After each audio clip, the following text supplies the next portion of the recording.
Good morning, everybody. Welcome to another exciting episode of Network Admin Life. It's going to be the first video of the new year. I think it is. So Happy New Year. And grace and peace to you from our Lord Jesus Christ, as always. It's been a pretty quiet week at work. The week between Christmas and New Year's is generally very quiet, not a whole lot going on. So there's really no issues of the week to talk about. The WAN problem we had is still in a holding pattern.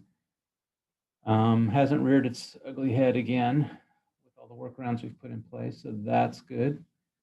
So what I thought I'd do this week is just talk a little bit about some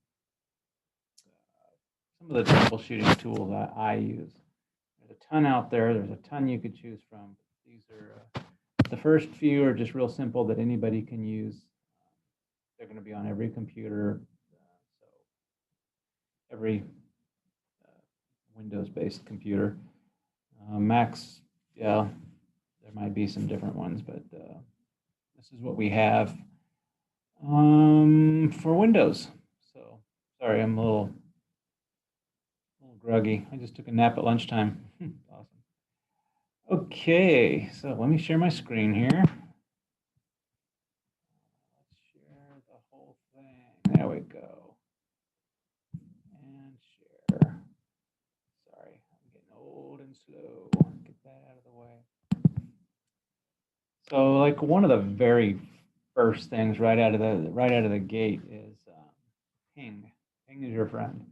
That's usually one of the very first things a network admin will do to see if something is up or down, or the network's up or down. And the command is just ping. I believe it stands for packetized internet groper. I don't remember. You can look it up. It's on Wikipedia. You'll find it out. So anyway, the command line is ping. And this is just a regular old, you can use PowerShell or you can use a Windows command line, doesn't matter. It works in either one. So I'm just going to choose Google. That's one of their name servers. Let's do the other one. Everybody else says 8.8. I'm going to do 4.4. That's one of Google's name servers there. I'm just going to ping it to see if it's up. Yep. So that's the first thing I do. People come to me and say, hey, the internet is down. Oh, really? Ping 8.8.8. Get a reply. Oh, the internet's up. A lot of times what they mean when the internet is down is DNS isn't working. So the easiest way to do that is ns lookup. Another go-to command. Do this one quite a bit. www.google.com.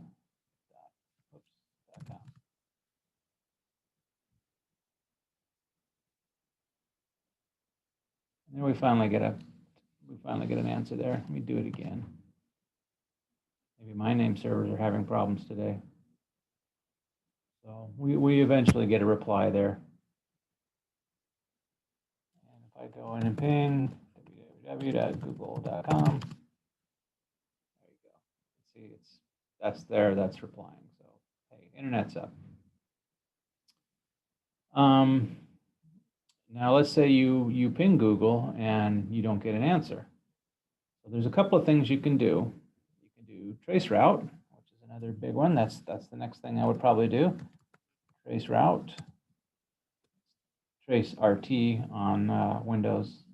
Traceroute. I believe you can run that in a terminal window on a Mac.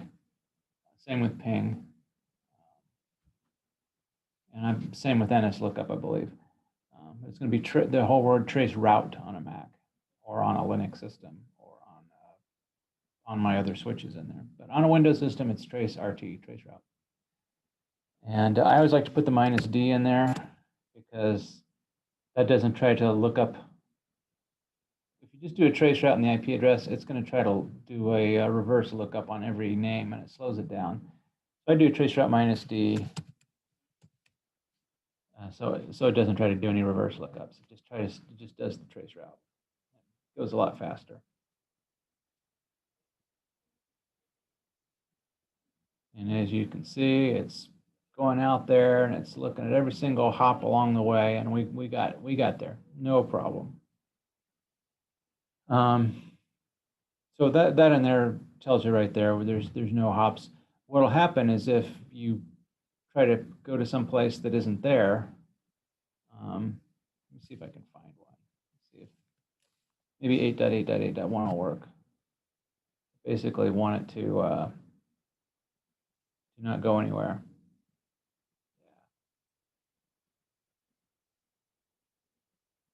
That's what you'll get. Oh, well, that's my firewall there. So we see those stars there. That can be a firewall, or it can be just there's no route beyond what you've gotten to. So one row of stars is not anything to be concerned about. That's just, okay, well, that thing didn't answer. Now, here's what'll happen when you let's say, they're saying, hey, the internet's down, I can't get there. You do this traceroute command and you start seeing stars. Well, then the device you're going to want to check out is this 209.85.243.50, because that's the last hop I was able to get to before I started timing out. That first time out there, that can come from a firewall as well. So that's not anything to be too, you might even see some of those stars in different hops along the way. Still nothing to be concerned with until you get to where you are now, where it's just nothing but stars. Nothing's answering. So yeah, so that's where you would start looking. Another one that's kind of nice is it combines traceroute and ping. It's called path ping. That's on Windows. And it does basically the same thing as traceroute and ping, but then it adds a little more info. So it's starting out with me, my workstation. That's my workstation's default gateway. There's my firewall. There's the edge router out at the county. Now we're getting into AT&T's network.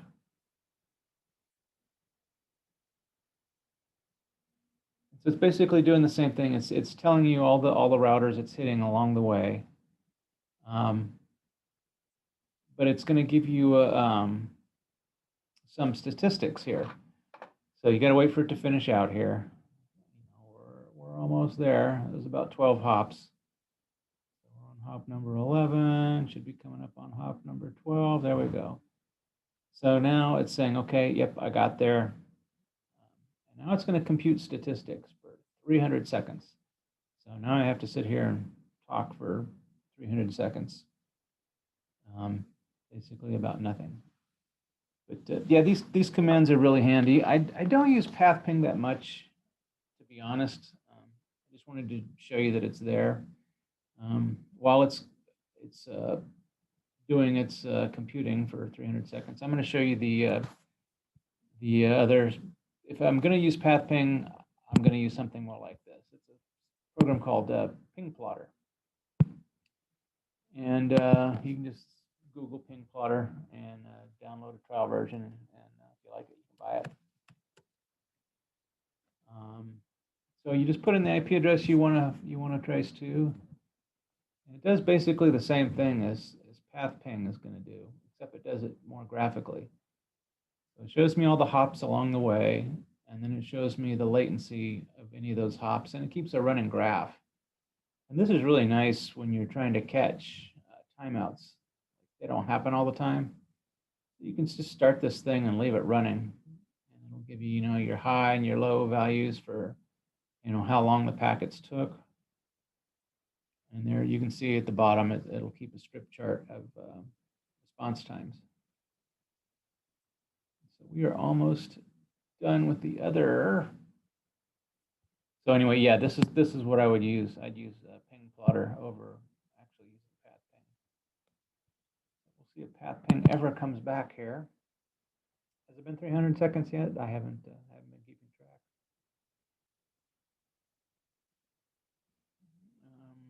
Yeah, so those are the main ones. I've also got my Intermapper software, which I use more for documentation and monitoring than troubleshooting. I mean, I do use it for troubleshooting, but not always the first place I go, especially when I'm out here on my laptop. You know, where's the first place I go? I just launch a command line and do a ping, just ping, ping, ping, ping, ping. People ask me, you know, where should I start as a network admin? Well, learn about ping, learn about traceroute, learn about NSLookup. And when you have problems with your computer, try using ping, try using traceroute, try using NSLookup to see where your problems might be. Troubleshooting internet connectivity at home is a great place to start learning about being a network admin, because everybody has to be one to one extent or another if you want internet at home. Man, you see why I don't use path ping that often. While we're waiting for that, I can show you Intermapper real quick. I've showed it in the past. I'll do a real quick 10,000 foot view of my network, the network I manage here at work, which I've had to simplify a little bit.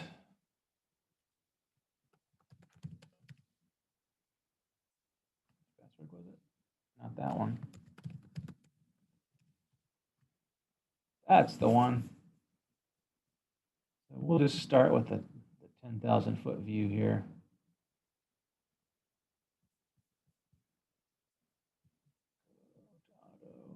There, that's the network I manage.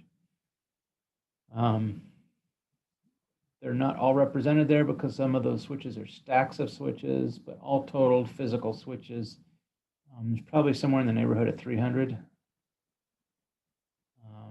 Maybe a little north or south of that, plus or minus, but around 300.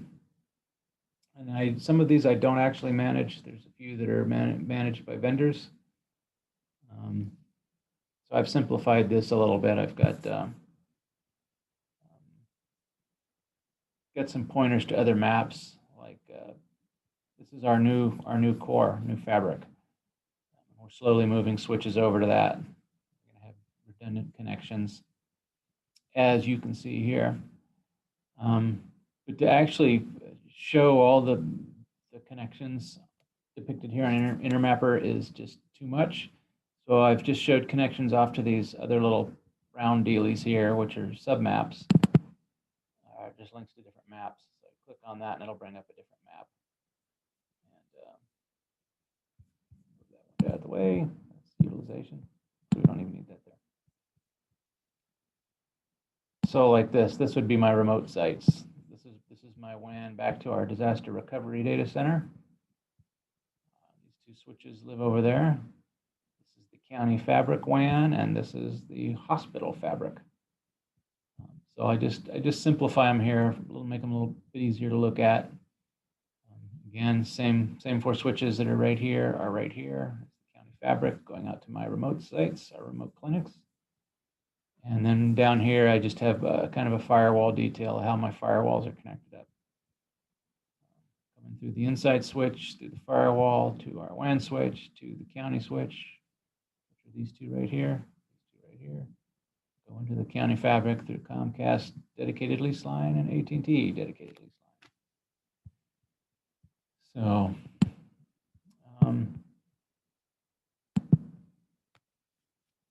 So this will be another one I'll go to after I've done my initial pings and all that and say, well, wait a minute, why am I getting there? Do I have a switch down? I'll pull this up. And if one of these switches are red or yellow is a warning state. Red means it's unreachable or else has a major problem. Usually it means it's unreachable. So I'll take a look. Basically is my dashboard here, Intermapper, and see if I got any issues. So let's see if path ping is done yet. Done yet at all? There we go. So eventually, after 300 seconds, here's what it'll get you. Each hop, it'll give you the number of packets transmitted and the number that were lost. So you can see here, we sent packets and lost them. 100% lost, but it was still getting through. Well, how are we still getting through if all of our packets are getting lost? Well, those are ICMP packets, and that router obviously doesn't echo them. It'll let you through for traceroute purposes. You know, we're pinging this guy, we can look him up, but he's not responding to the packets, and it's letting us through to the next guy. Same deal, it's letting us through to the next guy. Same deal, letting us through to the next guy. This guy responded, so we got 0% loss. 100% loss didn't happen, so don't worry about that too much. That's another reason why this is sometimes not real reliable. If you're got internal routers on an internal network that you are in charge of, and you can make it respond to your pings, then this actually can be pretty good. It will show you packet loss. You'll get a percentage over here. But I'll get the same thing over here, and I can see it almost immediately. It'll start, this field right here will start populating with the packet loss. In fact, going out to Google, I'm surprised it hasn't. Usually I start seeing packet loss down here at this point. But I suspect with the holidays, there's a lot of people on vacation, so not as heavy internet utilization as there would normally be. So anyway, that's about all I got. So as always, guys, thanks so much for watching. If you like what you saw, click subscribe and click the notification bell if you want to be notified. If you don't worry about it. It's okay. So again, this one was a little more tutorial in nature. But generally, all I'm trying to do is just share what my job is like. And unfortunately, my job has been really easy this week, so there's not a whole lot to share with you. So, but that's a good thing. So anyway, everybody, thanks again for watching. We'll catch you all next week. God bless.